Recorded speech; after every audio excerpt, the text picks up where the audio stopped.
Driverly.com, unlimited drama series. The kitchen faucet in my cramped apartment had been dripping for 3 weeks, each drop landing with the persistence of Chinese water torture. I'd been putting off fixing it because, honestly, what was the point? Nobody visited anymore. Nobody cared if Evan Ford's sink worked or if his coffee maker leaked onto yesterday's newspaper. I was elbow deep in pipe fittings when my phone buzzed against the counter. The caller ID made my stomach clench. Lila's picture, those bright 4-year-old eyes staring back at me. But it wasn't her usual weekend call time. "Daddy?" Her voice came through as a whisper, barely audible over what sounded like loud music and adult laughter in the background. "Hey, sweetheart, what's wrong? Why are you whispering? Daddy, you need to come get me. Mom's new friend is here, and he says I have to sleep outside tonight because grown-ups need privacy." Her voice cracked on the word privacy, like she'd been coached to say it but didn't understand what it meant. My hand tightened around the phone. "What do you mean, sleep outside?" He put my sleeping bag on the porch. "It's raining, Daddy. My stuffed elephant is getting wet." "Nuff, woff." The wrench in my other hand hit the floor with a metallic clang. 3 months ago, Valerie had convinced the judge that I was unstable after my paramedic career ended. Too much stress, she'd claimed. Too many late nights dealing with emergencies. Not father material for a growing girl who needed consistency. Now here was my daughter, calling me because some stranger wanted her to sleep outside in October rain. "Leela, honey, I'm coming right now. Can you go to your room and lock the door?" He took the lock off yesterday. Said little girls don't need privacy. And that was it. That was the moment something shifted inside me, something that had been building since the divorce papers arrived. Since Valerie's lawyer painted me as the unreliable ex-husband who couldn't provide stability. "Stay on the phone with me, baby. I'm getting in the car." I grabbed my keys, wallet, and jacket in one motion. The 30-minute drive to Valerie's house in the suburbs felt like hours, but I used every minute productively. First, I called Mrs. Greeley, the neighbor who'd always been friendly to Lila during pickup visits. "Mrs. Greeley, it's Evan Ford. I need a favor. Can you keep an eye on Valerie's house tonight? Something's not right." "Oh, honey, I was wondering when someone would notice. That new boyfriend of hers has been trouble since day one. Just yesterday, I saw him throwing beer bottles at the fence. Can you document anything you see? Take pictures if possible." "Already am, dear. Already am." Next, I activated the voice recording app on my phone. Whatever happened tonight, I needed evidence. The family court system had failed Lila once. I wouldn't let it happen again. The rain was coming down harder when I pulled into Valerie's driveway. Sure enough, there was Lila's pink sleeping bag, crumpled on the front porch, soaked through. Her stuffed elephant lay in a puddle, one eye hanging by a thread. I took photos of everything before approaching the door. And the man who answered wasn't what I expected. Nick Caro stood about 6'2", with the kind of artificially perfect smile that screamed motivational speaker or used car salesman.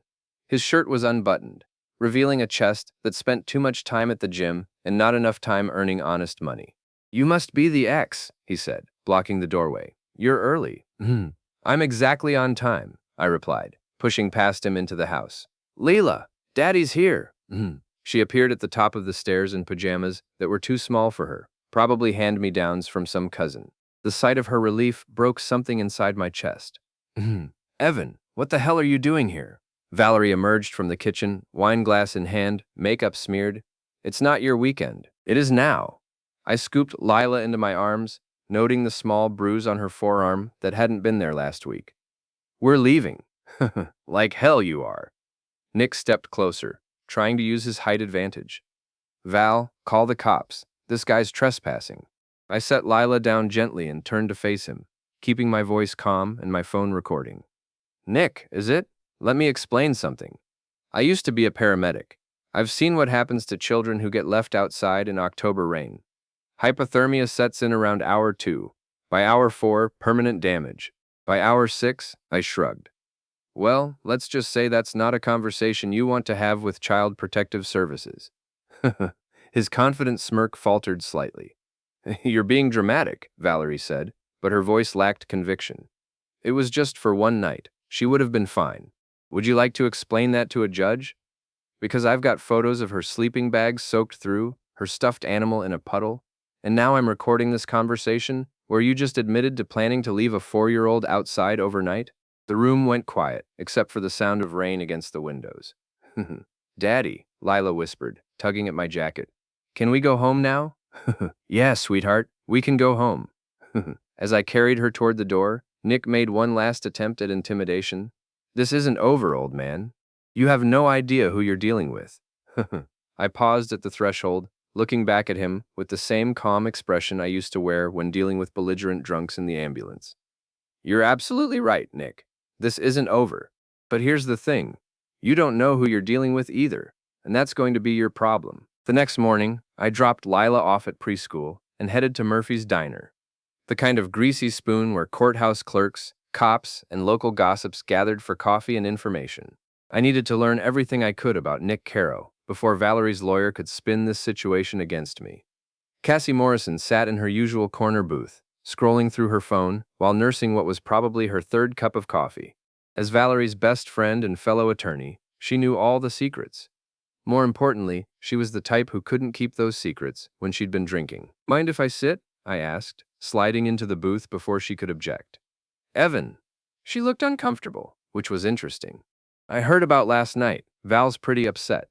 I bet she is. How long has she been seeing Nick? Look, I don't want to get in the middle of Cassie. My daughter called me crying because a stranger wanted her to sleep outside in the rain. I'm already in the middle of it. I signaled the waitress for coffee. The question is whether you're going to help me protect Lila or help Valerie cover up whatever mess she's gotten herself into. Cassie's phone buzzed with a text. She glanced at it, and her expression shifted. What is it? Nothing, just... She set the phone down. Evan, how much do you know about Nick's business? I know he calls himself a motivational speaker. I know he drives a car that costs more than I made in my best year as a paramedic. And I know he thinks it's acceptable to put children outside when they're inconvenient. The waitress brought my coffee. Cassie waited until she was gone before continuing. There was an incident at his last job. Something about harassment. Val helped make it go away. What kind of harassment? The kind that involves young female employees in closed-door meetings. She lowered her voice. There's also the thing with Frank and Darius. Who are Frank and Darius? Nick's business partners. They do collections for his motivational speaking company. Except the people they collect from don't seem to owe money for seminars, if you know what I mean. I was starting to get a clearer picture. Cassie, why are you telling me this? She looked out the window at the courthouse across the street. Because I like Lila. And because Val's been making some really stupid choices lately. She thinks Nick's going to help her make partner, but honestly, I think he's going to destroy her career. Any chance you'd be willing to put that in writing?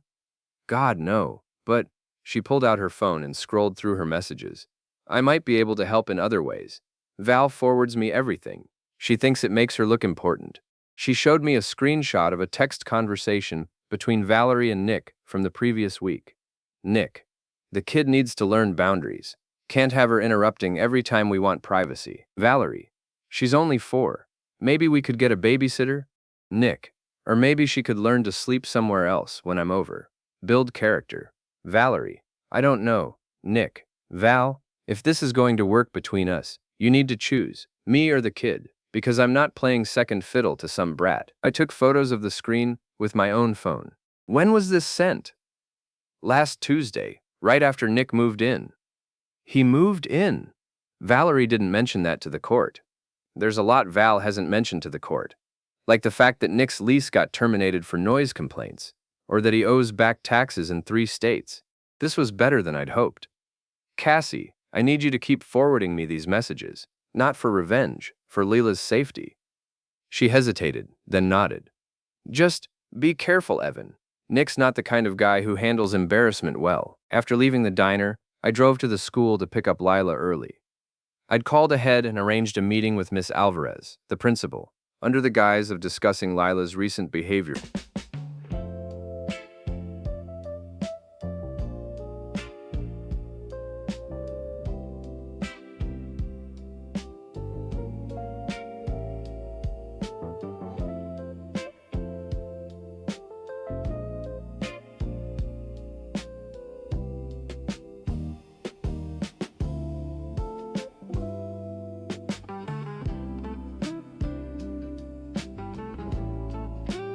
Changes. She's been having nightmares, Miss Alvarez explained as we sat in her office. Yesterday, she told her teacher that monsters live at Mommy's house now. We're required to document these kinds of statements. What exactly did she say? She said the monster has a loud voice and makes Mommy cry. She also said the monster doesn't like little girls and wants to send them away. I felt that familiar tightness in my chest. Miss Alvarez, if I were to file for emergency custody modification, would the school provide documentation of these statements? If it's in Lila's best interest, absolutely. Evan, I've been doing this for 15 years. Children don't usually make up stories about being unwanted at home. That afternoon, I called my old friend Paul Martinez, who worked in IT support for Valerie's law firm. We'd served together as volunteer firefighters before I became a paramedic, and he owed me a favor from when I'd talked him through a panic attack during a house fire 3 years ago. Paul, I need to know if there's been any unusual activity on Valerie's work computer lately. Anything that might indicate she's been covering up legal troubles for someone. Man, I can't just snoop through attorney files. That's my job. I'm not asking you to break confidentiality. I'm asking you to tell me if there have been any red flags that the firm should know about. Because if Valerie's been using company resources to cover up harassment complaints, that's not just unethical, it's grounds for disbarment. There was a long pause. Give me 24 hours. That evening, after putting Layla to bed in my apartment, I sat at my kitchen table and organized everything I'd learned. The picture emerging was ugly but clear. Nick Caro was a predator who used intimidation and manipulation to control the women in his life. Valerie had become his latest victim, but she was so desperate to make partner and maintain her image that she was willing to sacrifice Layla's safety. My phone buzzed with a text from an unknown number. Stay away from Val's house or you'll regret it. I screenshot the message and added it to my evidence file. Then I sent a reply. Looking forward to meeting you in person, Nick. The response came immediately. You have no idea what you're getting into, old man. Actually, I typed back. I think I'm getting exactly what I signed up for. Paul called the next morning while I was making breakfast for Layla. You were right about the red flags, he said without preamble. Valerie's been using the firm's legal database to research harassment settlements in other states. She also printed out template non-disclosure agreements on company letterhead. For Nick, has to be. The research was all focused on cases involving motivational speakers and business coaches. There's also been some unusual email activity. Messages to women in Connecticut and Rhode Island who appear to be Nick's former colleagues. Can you get me copies? I can't give you the emails directly, but I can tell you that 3 different women have contacted our firm asking about Valerie's relationship with Nick Caro. Apparently word gets around in certain circles. This was the break I needed. Paul, I need you to document everything you've found and send it to the firm's ethics committee. Not as a favor to me, as a professional obligation. Already done. I submitted the report this morning. After dropping Lila at school, I drove to the courthouse and filed for emergency modification of custody. The process was straightforward but emotionally draining. I had to detail every instance of neglect and endangerment, knowing that Valerie's lawyer would try to paint me as a vindictive ex-husband. Judge Patricia Hendricks reviewed my filing with the kind of careful attention that gave me hope. She'd been on the bench for 12 years and had a reputation for putting children's welfare above parental convenience. Mr. Ford, these are serious allegations. You're claiming that your ex-wife's boyfriend threatened your daughter and forced her to sleep outside? Yes, Your Honor. I have photographic evidence of her sleeping bag and belongings left outside in the rain, voice recordings of my daughter's distress call, and text messages showing premeditation. I'm scheduling an emergency hearing for tomorrow morning.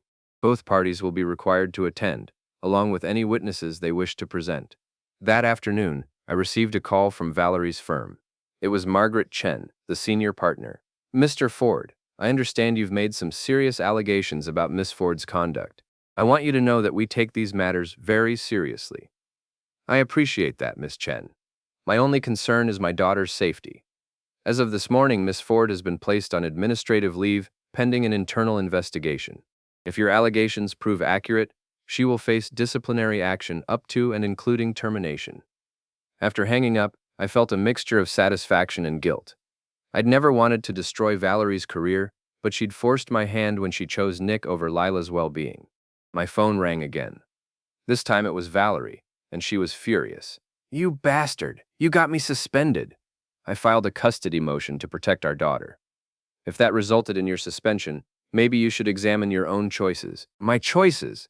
You're the one who couldn't handle a real job. You're the one who fell apart after every emergency call. And yet I'm not the one who let a stranger put our 4-year-old daughter outside in the rain. There was a long silence. When she spoke again, her voice was different, calculating rather than emotional. Evan, we can work this out. Nick made a mistake, but he's willing to apologize. We don't need to drag this through court. It's already in court, Valerie. The hearing is tomorrow morning. What do you want? More visitation time? Less child support? We can negotiate. I want Lila to be safe. That's not negotiable. That evening, as I was helping Lila with a coloring book, she looked up at me with those serious eyes that seemed too old for her face. Daddy, is Mommy mad at me? No, sweetheart. Mommy's not mad at you. Sometimes grown-ups make mistakes, and other grown-ups have to help fix them. Is Nick a mistake? Out of the mouths of babes. Yeah, honey. Nick is definitely a mistake. Good. I don't like him. He smells like the stuff that makes Mommy sleepy. Alcohol, of course. I made a mental note to ask Miss Alvarez. The second Instagram, 47 posts, all of her. You built her a shrine. You posted her on my birth. Watch more on Grammarly.com. If she'd noticed any signs of drinking during Valerie's pickup times. My phone buzzed with another unknown number. Tomorrow's hearing won't go the way you think. We have information about your little breakdown last year. I stared at the message for a long moment, then typed back. Looking forward to hearing it. See you in court. But privately, I wondered what they thought they knew about my departure from the paramedic service. The official record showed that I'd left voluntarily after 8 years to pursue other opportunities. The unofficial record was more complicated. There had been a car accident involving a family with a young daughter about Lila's age. I'd done everything right, followed every protocol, but the little girl hadn't made it. For weeks afterward, I'd struggled with nightmares and anxiety attacks. I'd sought counseling, taken time off, and eventually decided that I needed a career change for my mental health. If Nick and Valerie thought they could use my struggle with PTSD against me, they were about to learn that seeking help for mental health issues wasn't the scandal it used to be, especially when compared to child endangerment. I tucked Lila into bed and spent the rest of the evening preparing for tomorrow's hearing. By midnight, I had organized every piece of evidence, prepared responses to likely questions, and mentally rehearsed my testimony. Tomorrow, Nick Caro would learn that underestimating Evan Ford was his first mistake. It wouldn't be his last. The courthouse was busier than usual for a Thursday morning, with lawyers hustling between courtrooms and families waiting nervously on wooden benches that had probably been uncomfortable since the 1970s. I arrived early, wearing my only good suit and carrying a folder thick with evidence. Valerie appeared 15 minutes later with her lawyer, a sharp-dressed woman named Rebecca Torres, who specialized in family law. Nick followed behind them, looking every inch the concerned boyfriend in a navy blazer and khakis that probably cost more than my monthly rent. All rise for the Honorable Patricia Hendricks, the bailiff announced. Judge Hendricks took her seat and reviewed the file. This is an emergency hearing regarding custody modification in the matter of Ford versus Ford. Mr. Ford, you're representing yourself? Yes, Your Honor. Torres, you represent the respondent? Yes, Your Honor. We're here to address what we believe are unfounded allegations made by a father who has shown a pattern of instability and vindictive behavior toward my client. We'll get to that. Mr. Ford, present your evidence. I approached the bench and handed over copies of everything. Photos of Lila's sleeping bag in the rain, audio recordings of her distress call, screenshots of text messages between Valerie and Nick, and documentation from the school about Lila's behavioral changes. Judge Hendricks spent several minutes reviewing the materials. Miss Ford, did you instruct your daughter to sleep outside on the night in question? Valerie stood, looking composed despite everything. Your Honor, there was a miscommunication. Nick suggested that Lila might enjoy camping on the porch as an adventure. It was never intended as punishment or neglect. In October rain? The weather changed unexpectedly. Miss Ford, I'm looking at text messages where Mr.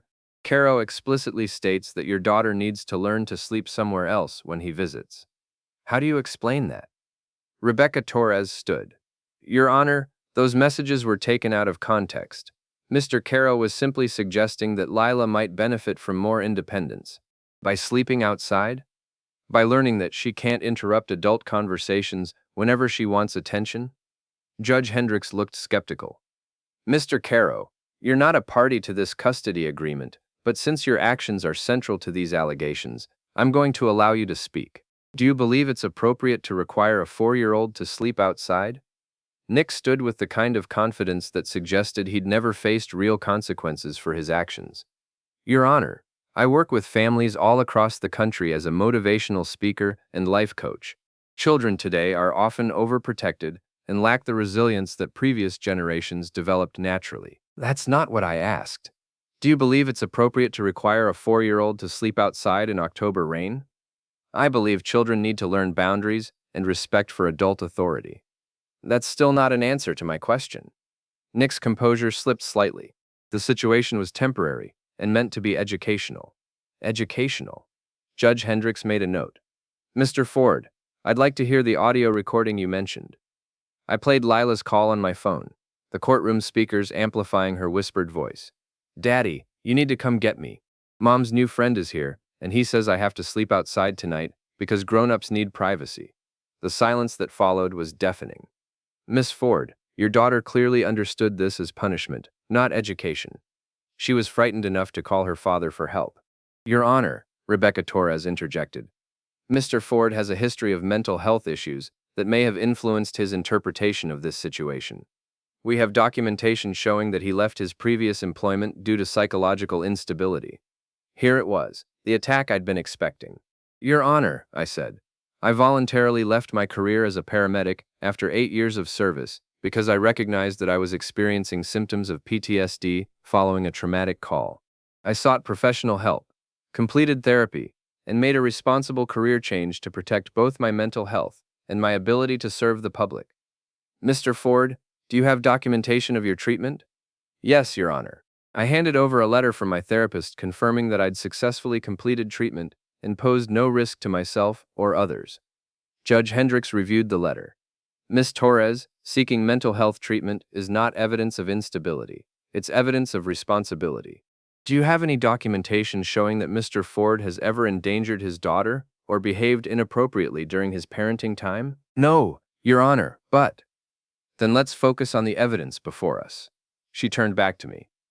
Mr. Ford, you mentioned documentation from your daughter's school? I presented Miss Alvarez's written statement about Lila's nightmares and her comments about monsters at Mommy's house. Miss Ford, your daughter's teacher reports that she's been having nightmares and expressing fear about returning to your home. How do you explain that? Children often have vivid imaginations, Your Honor. Lila may be reacting to the stress of her parents' divorce, or she may be reacting to the stress of being threatened by your boyfriend. Nick stood abruptly. Your Honor, I've never threatened that child. Sit down, Mr. Caro. You'll speak when I ask you to speak. Judge Hendricks reviewed her notes. Based on the evidence presented, I'm granting temporary emergency custody to Mr. Ford, pending a full investigation by Child Protective Services. Valerie gasped. Your Honor, you can't. I can and I am. Miss Ford, your daughter will remain with her father until we can ensure her safety in your home. You'll have supervised visitation rights pending the outcome of the CPS investigation. This is ridiculous, Nick exploded. That man is manipulating everyone. Mr. Caro, you are not a party to these proceedings. One more outburst, and I'll have you removed from my courtroom. Judge Hendricks gathered her papers. I'm scheduling a follow-up hearing for 2 weeks from today. Miss Ford, I strongly suggest you reconsider your living arrangements before then. As the judge left the courtroom, Nick turned toward me with undisguised hostility. You think you've won something here, old man? I think I've protected my daughter. Everything else is just details. This isn't over. You're absolutely right, I replied, picking up my folder. It's not. As I walked toward the exit, I heard Valerie arguing with her lawyer about appeal options and character witnesses. But I wasn't listening closely. I was thinking about Lila, who would sleep safely in her own bed tonight, and about Nick Caro, who had just learned that threatening children has consequences. The real question was, what would he do next? 3 days after the hearing, I was installing new deadbolts on my apartment door when Mrs. Greeley called. Evan, dear, you need to see what's happening over at Valerie's house. What kind of happening? The kind that involves men in suits carrying boxes out of the house and a very large truck with sheriff's department on the side. I dropped my screwdriver. I'll be right there. Leela was at preschool, so I drove straight to Valerie's neighborhood. Sure enough, two sheriff's deputies were overseeing what appeared to be an eviction in progress. Valerie stood on the front lawn in her bathrobe, arguing with a man in a business suit, while Nick loaded boxes into his car. Mrs. Greeley met me at the property line. Started about an hour ago. Apparently, she hasn't been paying the mortgage. The bank finally got tired of waiting. How long has this been going on? Months, from what I hear. She kept telling everyone that Nick was going to help her refinance, but it looks like Nick's been more interested in spending her money than saving it. I watched as Nick carried out what appeared to be Lila's toy chest, loading it into his car alongside his own belongings. Where's he taking my daughter's things? That's what I was wondering. Seems like he's treating everything in that house like it belongs to him. I approached the deputy supervising the eviction. Officer, I'm Evan Ford. I have custody of the child who lives here.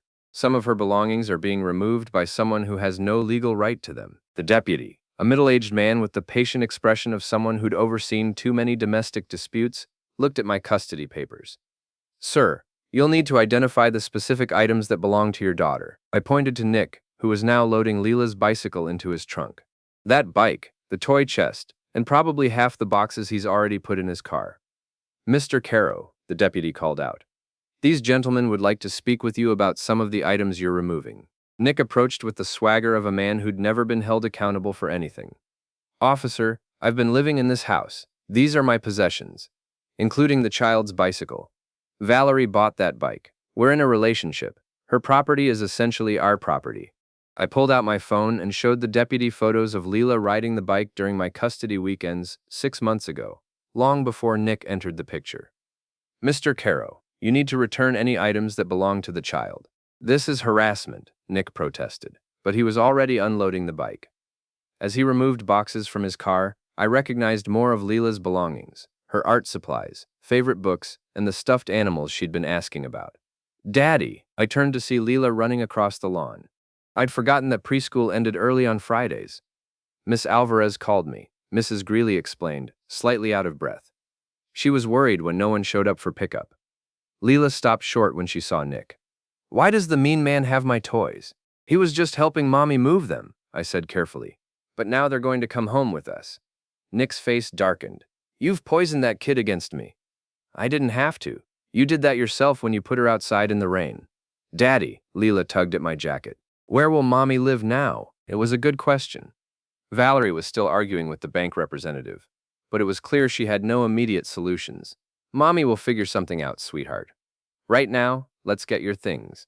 As I loaded Lila's belongings into my car, Valerie finally approached me.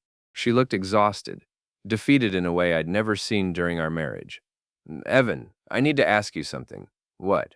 Can Lila stay with you for a few extra days, just until I find a new place? Valerie, I have custody. Lila stays with me until the court says otherwise. I know, She looked at Nick, who was arguing with the deputy about something else. I think I made some mistakes. Some mistakes? You let that man put our daughter outside in the rain because he wanted privacy. I know, okay? I was trying to make things work with Nick, and I lost sight of what was important. What was important was always supposed to be Lila. She nodded, tears starting to form. The firm fired me yesterday. Apparently, using company resources to cover up harassment complaints is grounds for immediate termination. I felt a flicker of sympathy, but it was quickly overshadowed by anger. You could have avoided all of this by putting Lila first. I can't change what I did, but I can try to fix it. How? By staying away from Nick, by getting my life together, by proving that I can be the mother Lila deserves.